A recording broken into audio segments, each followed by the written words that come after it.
¿Por qué hay personas que hacen el bien y aún así viven en desgracia? ¿Y por qué algunos, llenos de orgullo y egoísmo, parecen triunfar sin consecuencias? Estas preguntas nos acompañan en silencio, pero pocos se atreven a mirarlas de frente.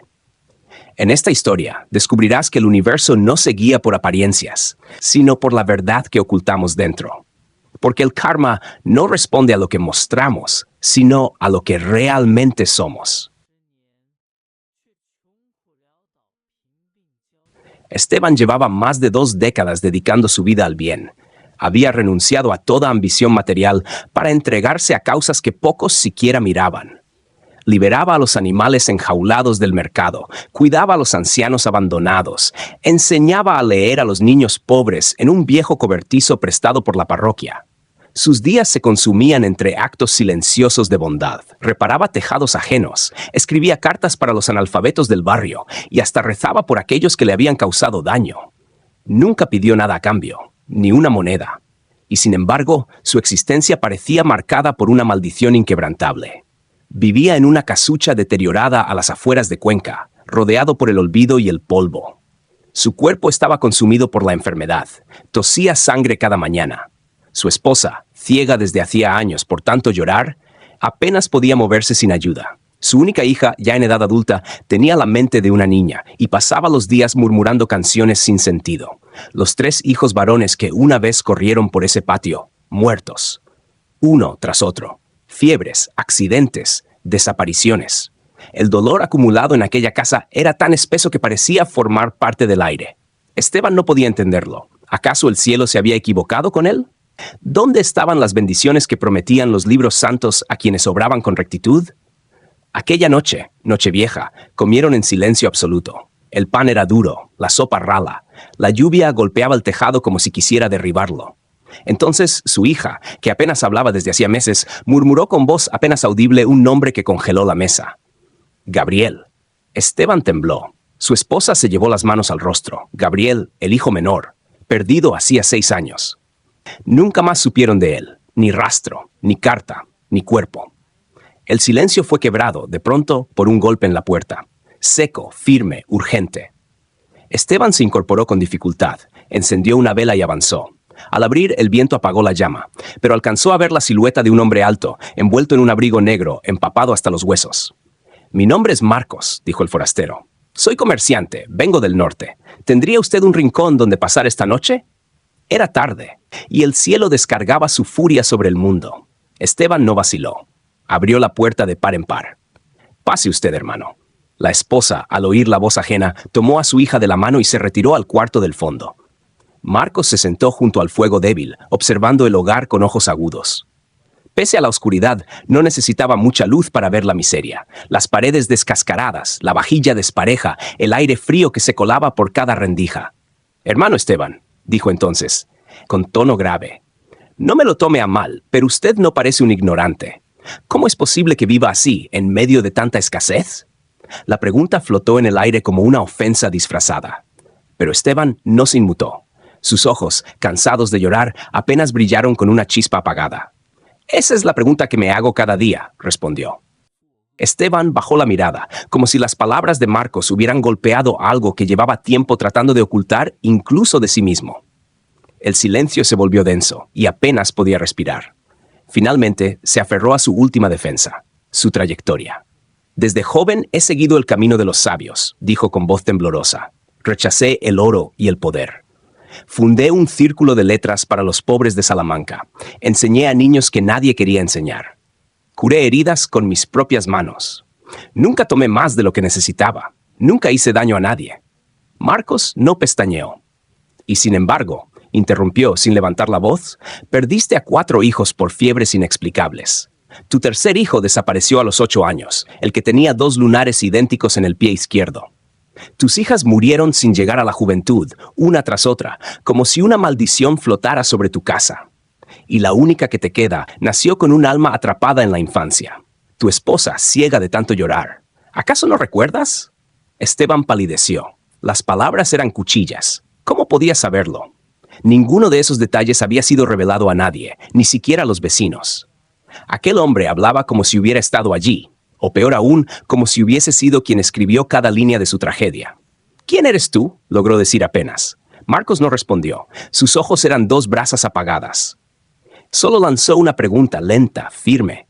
¿Jamás te has preguntado si todo esto vino del cielo o si fuiste tú quien lo invocó? Esteban quiso replicar, pero las palabras no le salían. ¿Cómo culparse de lo que nunca entendió? Durante años lo había atribuido al destino, a pruebas divinas, a la maldad del mundo. Nunca se atrevió a mirar hacia adentro. Nunca. Y entonces Marcos se irguió. Ya no había niebla de cortesía en su voz. La presencia que emanaba era inhumana. Ya no era un viajero empapado, sino el mismo espíritu al que Esteban había suplicado durante años. El Dios del hogar, el guardián del altar al que él encendía incienso y velas. Con voz grave y antigua, comenzó a recitar palabra por palabra las oraciones que Esteban había escrito y quemado en secreto. He fallado 7 veces en los exámenes. De 9 hijos, solo una hija queda. Ruego a los cielos que cambien mi suerte, que traigan fortuna y disipen la desgracia. Esteban sintió que el tiempo se detenía. Su esposa, aunque ciega, cayó de rodillas junto a él. La hija lo siguió, murmurando sin comprender. El hogar entero parecía arrodillarse ante aquella voz. Lágrimas descendieron como río viejo, no de fe, sino de vergüenza. El Dios habló sin juicio, pero con una verdad que no admitía réplica. Tienes bondad, Esteban, pero tus desgracias no cayeron del cielo, nacieron en ti. Esteban apenas podía mover los labios. ¿Por qué? Porque con una mano haces el bien y con la lengua lo destruyes. Porque ayudas a los demás, pero cada vez que algo no sale como deseas, maldices al cielo. Me culpas, me retas, me ofendes. El rostro de Esteban se torció entre confusión y desesperación. 30 años de bondad, ¿cómo pueden unos errores borrarlo todo? El silencio volvió, pero no trajo consuelo, solo un vacío donde las palabras ya no servían de refugio. El Dios no articuló más palabras, extendió la mano con solemnidad y tocó la frente de Eugenio con la yema de un dedo. No fue dolor, fue revelación. De pronto ante sus ojos desfiló su vida entera, sin adornos, sin excusas, sin máscaras. Cada escena, como grabada a fuego, emergía una tras otra, nítida, irrefutable. Se vio murmurando en voz baja detrás de aquellos que lo habían acogido con confianza. Comentarios envueltos en sonrisa, pero impregnados de veneno. Chismes disfrazados de preocupación. Recuerdos que había querido enterrar bajo capas de justificación. Luego, las veces que ridiculizó cruelmente a otros con su verbo afilado. Lo hacía como si fuese humor. Todos reían. Nadie se atrevía a enfrentarlo. Pero él sabía que cada carcajada era una herida abierta para alguien más. Promesas, montones de promesas, palabras lanzadas al viento como hojas secas. Lo haré mañana. Esta vez sí, te lo juro por mi honor. Ninguna cumplida, ninguna recordada, excepto por quienes esperaban. Y después, lo que nunca pensó confesar, ni siquiera en sus plegarias más íntimas, la envidia. Esa sombra que lo perseguía cada vez que veía avanzar a otro más rápido que él. En especial a aquel compañero que se casó con la mujer que Eugenio amaba en silencio.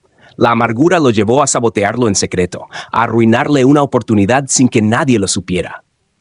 También se vio a sí mismo tomando objetos. Un libro raro, una caja de incienso costoso, una pequeña suma de dinero de la sociedad que él mismo había fundado. Es por una buena causa, se decía. Lo devolveré luego. Nunca lo hizo.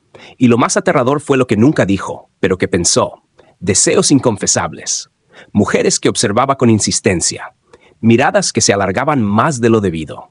Imágenes que alimentaban una pasión oculta mientras su boca pronunciaba votos de pureza. El Dios lo había desnudado no ante los demás, sino ante sí mismo. Has cometido el pecado del robo, declaró el Dios, y ni siquiera lo sabes. Eugenio tragó saliva.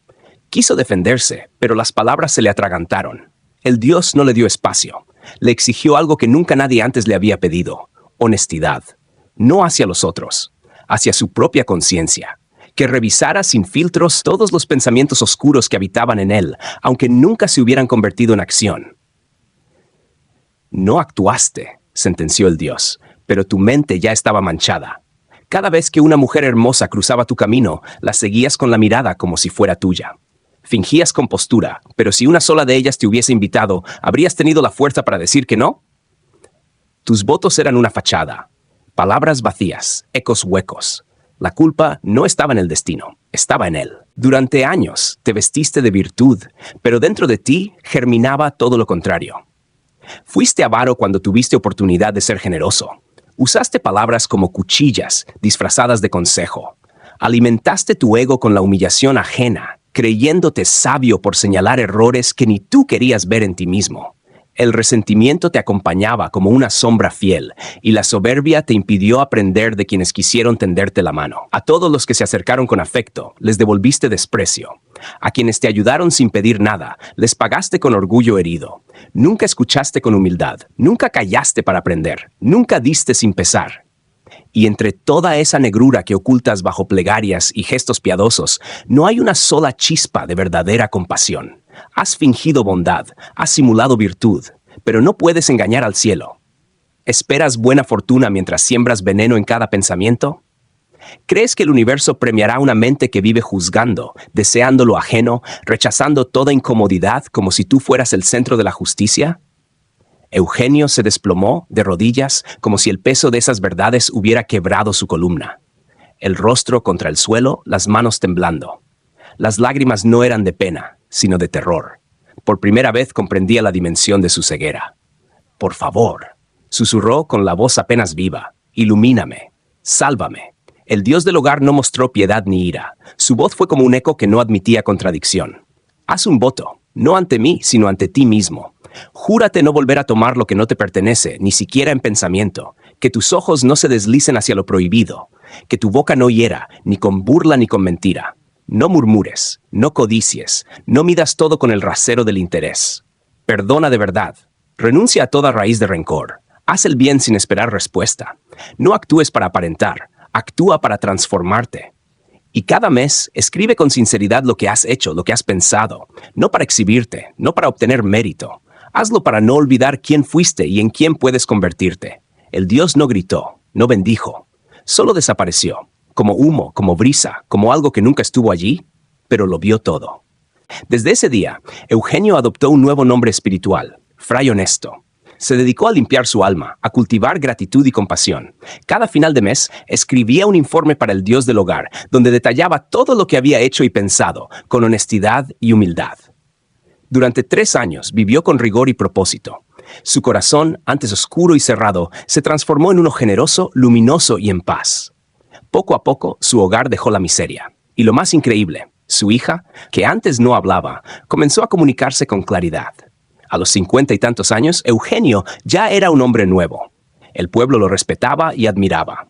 Participó en asuntos locales y al año siguiente obtuvo un puesto importante como funcionario del reino. El primer ministro, don Rodrigo, impresionado por su virtud, lo envió a estudiar a la Academia Imperial.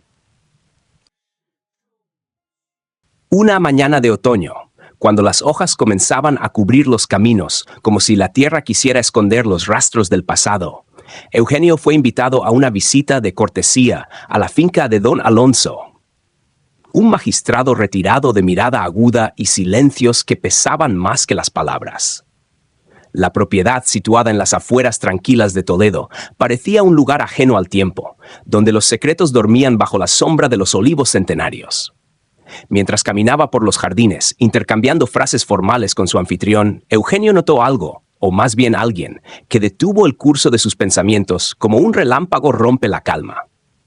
Era un joven criado, de porte humilde pero firme, con ojos oscuros como la noche sin luna y una expresión serena que ocultaba algo más profundo. No había razón lógica para su sobresalto, y sin embargo, su cuerpo entero tembló. Había algo en la forma en que el muchacho giraba el rostro, en cómo caminaba con esa mezcla de prudencia y determinación, y sobre todo, en la cicatriz apenas visible junto a la ceja izquierda. Un eco del pasado, una imagen grabada en la memoria más íntima.